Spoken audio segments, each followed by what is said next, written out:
Assalamualaikum warahmatullahi wabarakatuh. Perkenalkan, saya Suci Lestari, guru SMA Negeri 3 Sopeng, mahasiswa PPG PAI Kabupaten Sopeng, NIM 211230164, LPTK IAIN Ponorogo. Pada hari ini, Kamis 17 Oktober 2024, akan melaksanakan pengambilan video UKIN PPG. Assalamualaikum warahmatullahi wabarakatuh. Assalamualaikum warahmatullahi wabarakatuh. Waalaikumsalam warahmatullahi wabarakatuh. Bagaimana kabarnya hari ini?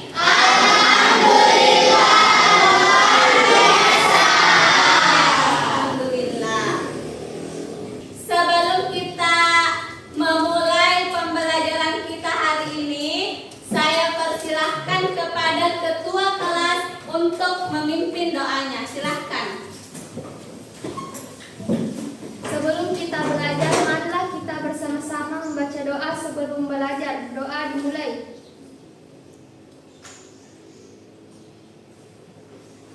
Doa selesai. Untuk menumbuhkan sifat nasionalisme kita, mari kita menyanyikan salah satu lagu nasional. Oke, silahkan berdiri. Lagu Garuda Pancasila. 1, 2, 3 dimulai. Garuda Pancasila, aku pendukungmu. Patriot proklamasi, sedia berkorban untukmu. Pancasila dasar negara, rakyat adil makmur sentosa, pribadi bangsaku. Ayo maju, maju, ayo maju, maju, ayo maju, maju. Pada hari ini saya akan mengecek kehadiran kalian. Dari 34 siswa, berapa orang yang tidak hadir? 2 orang. 2 orang. Siapa itu? Heriana sama Adriansa. Di sini yang kalian lihat di sini ada mindfulness. Nah, di sini kalian bisa memilih salah satu dari kalian bisa menggambar, kalian bisa tutup mata, kalian bisa ikuti kegiatan yang ada di video ini. Terserah dari kalian mau pilih yang mana setelah saya memutar video tersebut. Oke, sudah siap mendengarkan? Sudah.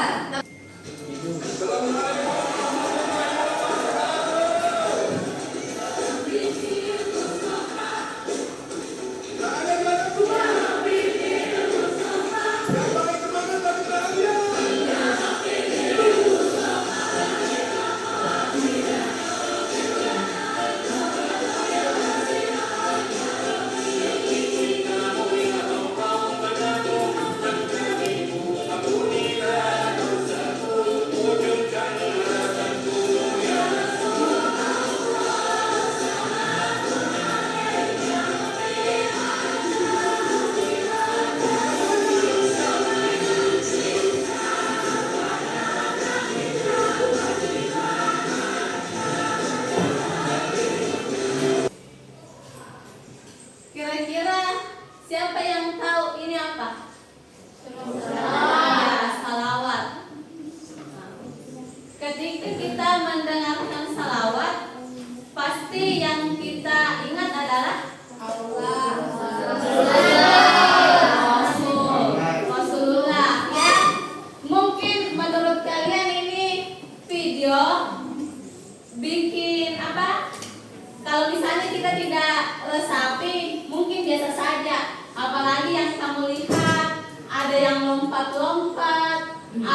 kalian mau tutup mata, mau menggambar atau mau mengikuti? Nah, dari video tersebut, saya ingin bertanya sama kalian. Saya pilih ya. Kira-kira kalau bagaimana perasaannya setelah mendengarkan salawat tadi? Bagaimana perasaannya? Tenang Bu. Ya, tenang. Kalau Sherly, setelah mendengarkan salawat tadi, bagaimana perasaannya? Saya merasa senang karena bisa mendengar sholawat dari Nabi yang dinyanyikan oleh banyak orang. Artinya semua orang itu peduli dan selalu ingin mengingat Nabi Muhammad SAW. Ya, saya akan mengadakan asesmen awal untuk kalian dan berbentuk kuisis. Di sini ini ada linknya dan bisa kalian langsung ketik di Google quizzes.com, baru kalian bisa masukkan kode tersebut. Bagaimana, sudah tergabung semua? Kalau sudah, kita mulai ya. Sudah toh?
Ya, biar ini.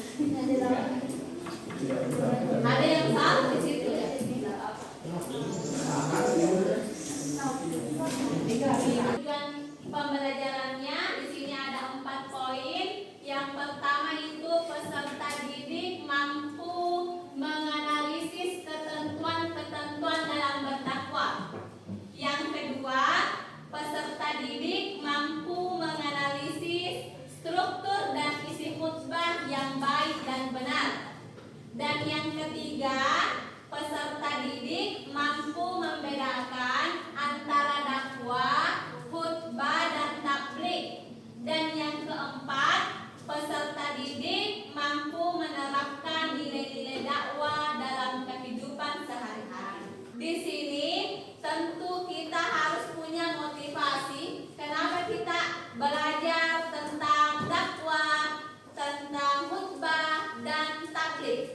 Motivasi kita untuk belajar materi tersebut karena dengan kita belajar misalnya dakwah, otomatis kita bisa menyampaikan hal-hal yang berkaitan dengan agama Islam dengan baik.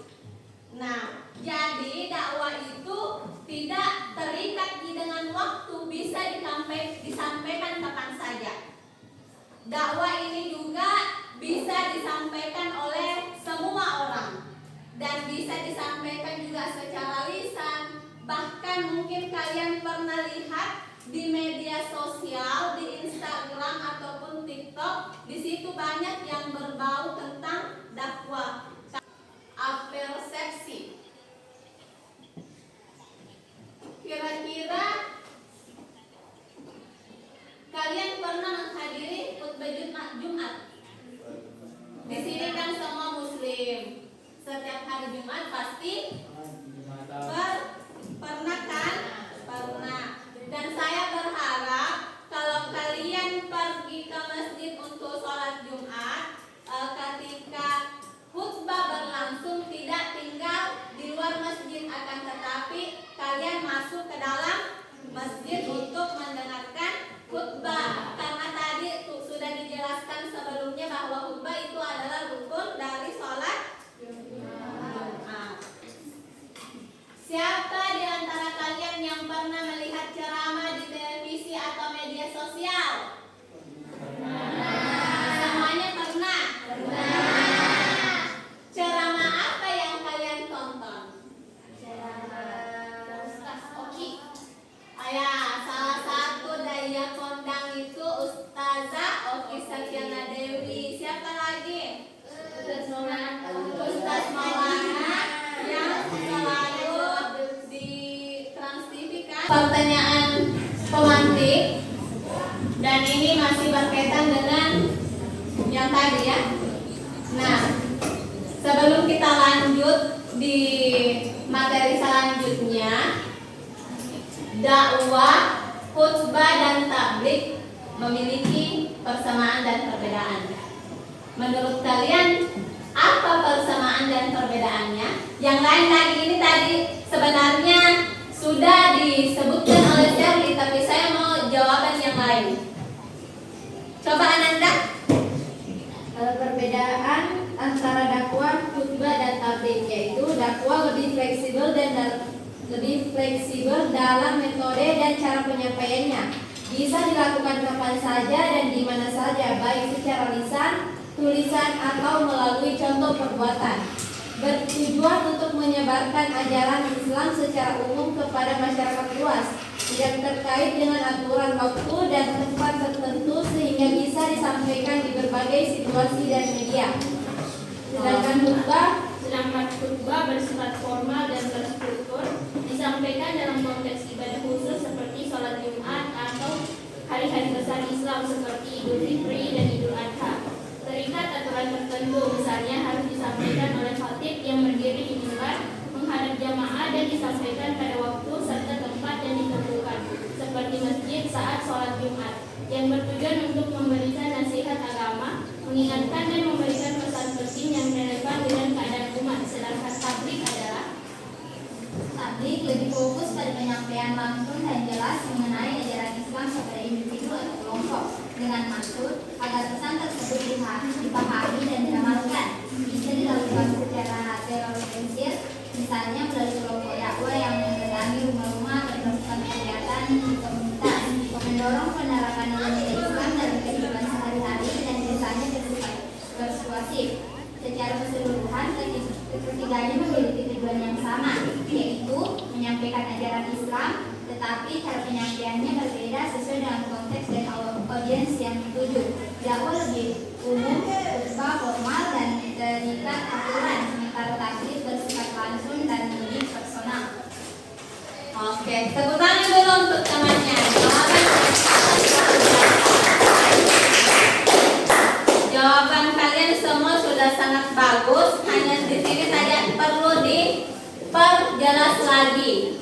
Nah, setelah ini kita akan kerja kelompok ya. Nah, kita mulai dulu dari yang pertama, dakwah. Nah, di dalam dakwah itu berasal dari kata bahasa Arab yang artinya mengajak.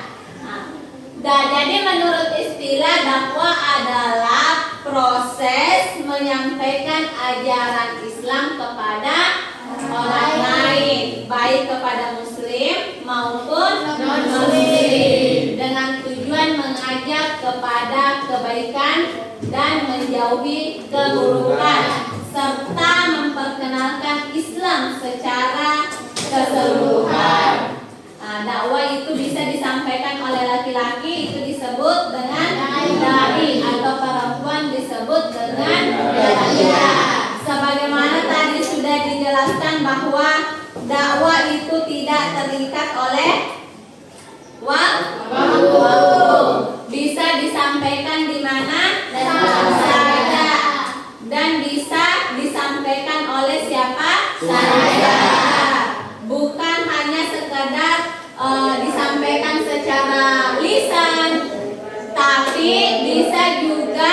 kita membuat poster, bisa juga kita misalnya kita konten kreator ataupun selebgram yang buatlah yang semacam ini supaya apa?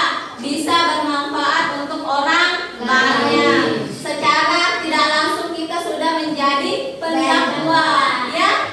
Kalau perempuan disebut daiyah, kalau laki-laki disebut dai. Selanjutnya khutbah. Nah, khutbah ini pidato atau ceramah keagamaan yang disampaikan oleh seorang khatib. Jadi khutbah itu disampaikan oleh khatib. Biasanya dilakukan pada saat sholat Jumat, sholat Idul Fitri, ataupun sholat Idul Adha. Nah, khutbah itu memiliki aturan dan struktur tertentu, termasuk syarat-syarat yang harus dipenuhi, seperti adanya pujian kepada Allah, membaca ayat Al-Quran, dan nasihat keagamaan. Nah, ini harus dibawakan oleh laki-laki, tidak boleh perempuan. Jadi khutbah ini betul-betul harus sesuai dengan aturan, ya. Tabligh, penyampaian pesan-pesan Islam kepada umat muslim untuk mengingatkan atau menguatkan keimanan mereka. Tabligh biasanya dilakukan oleh para ulama atau juru dakwah dalam konteks ceramah atau kajian agama, dan berbeda dari dakwah yang cakupannya lebih luas. Itu bedaannya, ya. Kalian sudah bisa bedakan antara dakwah khutbah dengan tabligh. Apa yang selalu kalian lakukan kalau hari Selasa? Itu masuk dalam kategori dakwah. Di sini kita akan melakukan diskusi kelompok. Yang digunakan di sini adalah aplikasi Canva dengan menggunakan handphone, ya. Jadi kalian semua harus aktif, ya. Nah, jadi yang pertama saya akan membagi ke dalam 3 kelompok. Terus yang kedua saya akan memberikan tugas setiap kelompok membuat yang namanya infografis. Kalian sudah paham infografis itu apa? Iya. Iya? Paham kan? Terus yang selanjutnya kelompok pertama, mana kelompok pertama? Ya. Jadi kelompok pertama itu membuat infografis tentang dakwah yang mencakup apa? Definisi, ketentuan, tujuan, dan contoh penerapan dalam kehidupan sehari-hari. Terus kelompok 2. Mana kelompok 2? Jadi kelompok 2 itu membuat infografis tentang khutbah yang meliputi struktur khutbah yang baik dan benar, syarat-syarat khutbah, serta perannya dalam Islam. Mana kelompok 3? Nah, kelompok 3 tugasnya adalah yang mencakup perbedaan dengan dakwah dan khutbah, serta bagaimana tabligh disampaikan dalam konteks yang berbeda. Bagaimana? Sudah siap dikerjakan? Sudah. Oke, selamat mengerjakan.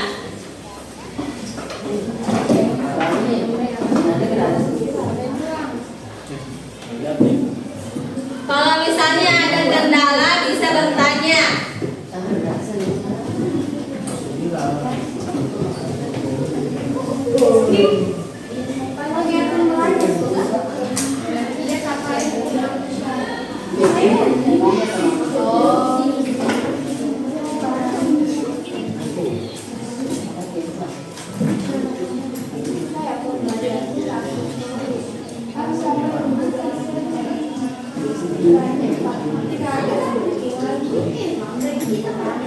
Nah, jadi setiap kelompok bisa mencari informasi dari artikel ataupun media online tentang topik yang telah diberikan, ya.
Bagaimana diskusinya, sudah selesai? Sudah. Jadi hasilnya nanti itu kalian upload di Instagram kalian. Jangan lupa tag saya. Kalian pasti sudah tahu, saya karena kenapa ini bukan lagi yang pertama. Sebelumnya nanti ingat upload, ya. Satu orang tuh satu kelompok atau semua? Satu orang saja yang upload, yang jelas lengkap nama kelompoknya. Jadi di sini ada 3 pertanyaan. 3 pertanyaan. Di refleksi ini ada 3 pertanyaan yang saya akan berikan kepada kalian. Nah, saya mulai dari kelompok 1 dulu. Nah, pertanyaan untuk kelompok 1. Bagaimana pemahaman Anda tentang perbedaan antara dakwah, khutbah, dan tabligh setelah pembelajaran ini? Silahkan dijawab. Baik, berdiri. Baik, saya perwakilan dari kelompok 1 akan menjawab pertanyaan di atas, yaitu apakah perbedaan antara dakwah, khutbah, dan tabligh? Dakwah lebih fleksibel dalam metode dan cara penyampaiannya. Bisa dilakukan kapan saja dan di mana saja, baik secara lisan, tulisan, atau melalui contoh perbuatan. Bertujuan untuk menyebarkan ajaran Islam secara umum kepada masyarakat luas, tidak terikat dengan aturan waktu dan tempat tertentu, sehingga bisa disampaikan di berbagai situasi dan media. Dan selanjutnya perbedaan antara khutbah yang akan dijelaskan oleh Mas. Khutbah itu bersifat formal dan terstruktur yang disampaikan dalam konteks ibadah khusus seperti sholat Jumat atau hari-hari besar Islam seperti Idul Fitri atau Idul Adha. Terikat aturan tertentu, misalnya harus disampaikan oleh khatib yang berdiri di mimbar menghadap jemaah dan disampaikan pada waktu saat sholat Jumat yang bertujuan untuk memberikan nasihat agama, mengingatkan dan memberikan pesan penting yang relevan dengan keadaan umat. Selanjutnya tablik akan dijelaskan oleh teman saya Hikmah Ramadhani. Tablik lebih fokus pada penyampaian langsung dan jelas mengenai ajaran Islam kepada individu atau kelompok dengan maksud agar pesan tersebut dipahami dan diamalkan, atau dapat disimpulkan bahwa tablik bersifat langsung dan lebih personal. Oke. Selanjutnya kelompok 2. Apa nilai-nilai yang bisa Anda ambil dari konsep dakwah dan bagaimana Anda bisa menerapkannya dalam kehidupan sehari-hari? Silahkan kelompok 2. Baik, terima kasih atas kesempatan yang telah diberikan Ibu kepada saya. Saya akan menjawab pertanyaan dari apa nilai-nilai yang bisa Anda ambil dari konsep dakwah dan bagaimana Anda bisa menerapkannya dalam kehidupan sehari-hari. Dari konsep dakwah ada beberapa nilai yang bisa diambil dan diterapkan dalam kehidupan sehari-hari: kesabaran dan keikhlasan. Dakwah mengajarkan untuk menyampaikan pesan dengan sabar, tidak terburu-buru, dan tanpa memaksa. Hal ini mengajarkan kesabaran dalam menghadapi berbagai situasi dan orang yang berbeda pendapat. Ikhlas dapat berdakwah berarti menyampaikan kebaikan tanpa mengharapkan imbalan yang bisa diterapkan dalam membantu orang lain dengan tulus. Kebijaksanaan atau hikmah akan disampaikan oleh saudara Himayani. Dalam berdakwah penting untuk menggunakan kebijaksanaan agar pesan dapat diterima dengan baik. Ini mengajarkan kita untuk selalu bijak dan dalam berkomunikasi dan berpihak, terutama saat menghadapi konflik atau perbedaan pendapat. Bijak dalam menyampaikan kebenaran berarti memilih waktu, kata-kata, dan cara yang tepat agar tidak menyinggung atau menyakiti orang lain. Persuasif dan santun akan disampaikan kepada saudara. Dakwah sebaiknya dilakukan dengan cara yang lembut dan persuasif dalam kehidupan sehari-hari ini bisa diterapkan dalam mengajak orang lain melakukan kebaikan atau memberikan nasihat dengan cara yang santun dan tidak memaksa. Menghindari cara yang keras atau kasar yang dapat membuat orang merasa terjatuh atau tidak nyaman pada hampir perbedaan akan dibicarakan oleh saudara Kamila. Dalam berdakwah, kita belajar bahwa setiap orang memiliki latar belakang dan pemahaman yang berbeda.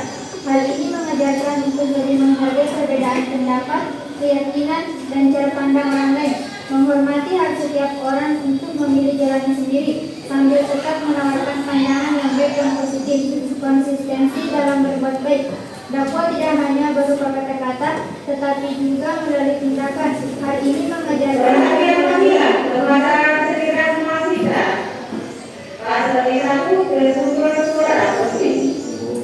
untuk selalu menjadi contoh yang baik melalui perbuatan mendengarkan nasihat baik seperti jujur, sabar, dan menghormati orang lain merupakan cara dakwah tanpa kata-kata yang dapat menginspirasi orang di sekitar. Dengan menerapkan nilai-nilai ini, kita bisa menjadi pribadi yang lebih sabar, bijaksana, dan santun, serta bisa berkontribusi positif dalam lingkungan sosial kita. Selanjutnya yang terakhir, bagaimana Anda merasa khutbah atau dakwah yang pernah Anda dengar memengaruhi cara berpikir dan tindakan Anda sebagai seorang muslim? Silahkan kelompok 3 dijawab. Baik, terima kasih atas kesempatan yang telah Ibu berikan kepada kami sebagai kelompok 3. Di sini saya akan menjawab pertanyaan ketiga, yaitu bagaimana saya merasa khutbah atau dakwah yang pernah saya dengar mempengaruhi cara berpikir dan tindakan saya sebagai seorang muslim. Khutbah atau dakwah yang pernah didengar bisa sangat mempengaruhi cara berpikir dan tindakan seseorang sebagai seorang muslim. Pengaruhnya bisa berupa peningkatan kesadaran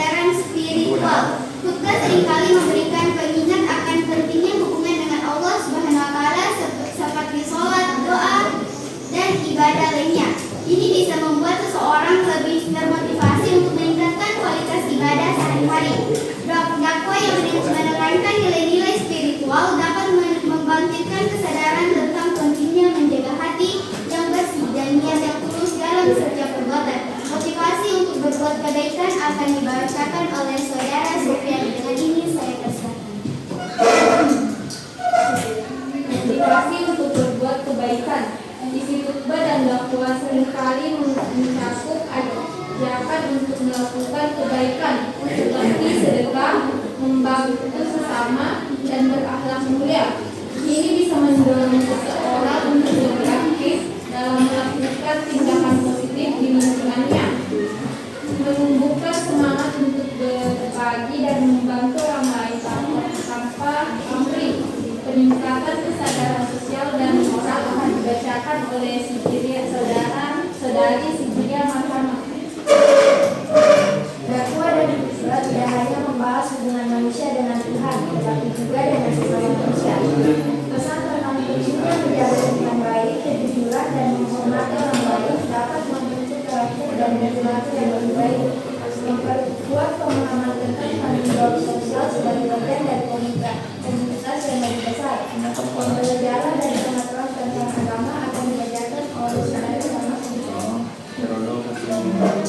khutbah dan dakwah seringkali memberikan wawasan baru tentang ajaran Islam yang bisa memperdalam pemahaman tentang agama. Hal ini bisa membantu seseorang untuk lebih percaya diri dalam menjalankan ajaran agama sehari-hari.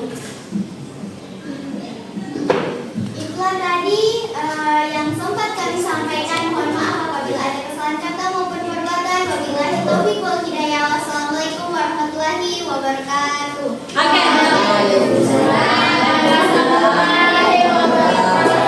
Oke, tepuk tangan.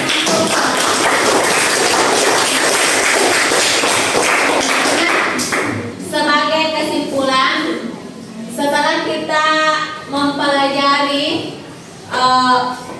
dakwah, khutbah serta tabligh, kita memahami bahwa ketiga ini tujuannya intinya sama, yaitu sama-sama menyampaikan ajaran Islam kepada umat. Namun dalam penyampaiannya itu tentunya konteksnya berbeda. Sebagaimana kalian bisa lihat di atas bahwa dakwah itu seperti ini, dakwah itu berarti ajakan ya. Sedangkan khutbah itu adalah ceramah keagamaan secara formal, serta tabligh itu artinya menyampaikan. Dari ketiganya memainkan peran penting dalam menyebarkan nilai-nilai Islam dan menjaga kesucian ajaran agama.